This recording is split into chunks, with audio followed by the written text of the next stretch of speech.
এবার জিডিপির 1.69%, যেটা গতবার একটু বেশি ছিল। তার মানে জিডিপির হিসাব করলে বাংলাদেশে এই মুহূর্তে শিক্ষা বাজেটে 1.69% বরাদ্দ করা হয়েছে। এখন প্রত্যাশার কথা যদি আসে, তাহলে প্রথমে আসে যে বাংলাদেশে এই সময়ে এসে একটা নতুন শিক্ষাক্রম, শিক্ষা ব্যবস্থা একটা নতুন সংযোজন করছে, যেটা সরকার ঘটাইছে, বাস্তবায়ন শুরু হয়েছে এই 23 সাল থেকে। সেটা হচ্ছে শিক্ষা বা শিক্ষাক্রমের একটা পরিবর্তন, পরীক্ষাহীন একটা নতুন মূল্যায়ন ব্যবস্থা। এটা ধাপে ধাপে তারা চালু করতেছে বিভিন্ন ক্লাসে, বিভিন্ন শ্রেণীতে।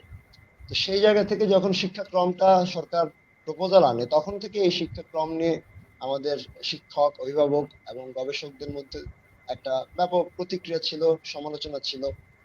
তো সেই সমালোচনা আলোচনার মধ্যেও আমরা দেখলাম যে এক ধরনের জবরদস্তি করে এই শিক্ষাক্রমটা চাপায় দেওয়া হলো। এবং যখন শিক্ষাক্রমটা চাপানো হলো, তখন সরকারের দিক থেকে